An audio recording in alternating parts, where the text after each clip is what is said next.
জুলাই বিপ্লবী শরীফ ওসমান হাদির স্ত্রী যখন অন্তঃসত্ত্বা তখনই গণঅভ্যুত্থানে ঝাঁপিয়ে পড়েছিলেন শরীফ ওসমান হাদি। তার এত বড় বিপ্লবী হয়ে ওঠার পেছনে তার স্ত্রীর অবদানও কম নয়। মৃত্যুর সাথে পাঞ্জা লড়া ওসমান হাদির স্ত্রীকে কেউ কোথাও না দেখে অনেকেই প্রশ্ন তুলছিলেন কেন তার স্ত্রী ক্যামেরার সামনে আসছেন না। খোঁজ নিয়ে জানা গিয়েছে ওসমান হাদির স্ত্রী এতটাই পর্দানসীন নারী যে তিনি কোনো অবস্থাতেই পর্দা ভাঙতে রাজি নন। অনেকেই আবার ভেবেছেন হাদির স্ত্রী হয়তো এমন পরিস্থিতিতে প্রচণ্ডভাবে ভেঙে পড়েছেন।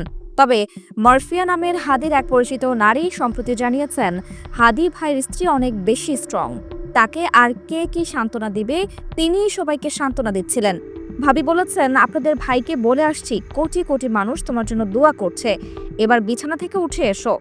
একজন ওসমান হাদি হয়ে ওঠার পেছনে ভাবির ভূমিকা ছিল অনেক। সাংসারিক কোনো অশান্তি ভাইকে দেন নাই, কোনো অভিমান ঝগড়া আমি অন্তত শুনি নাই।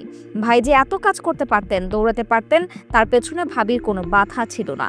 ওসমান ভাই একদিন আমাকে বলতেছিল, এই যে আপা দেখেন, আপনার ভাবির একটা ক্রিম লাগবে, এটা আমি দিতে যাব, সেইটা জানাইতেও ভুলে গেছি।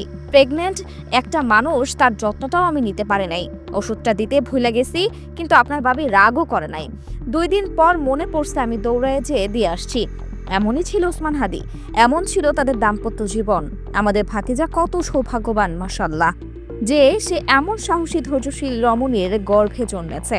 ওসমান হাদির মতন একজন বীরের রক্ত তার দেহে বইছে। আমরা আমাদের ভাতিজাকে মুক্তার মতো নিরাপদে রাখবো ইনশাআল্লাহ।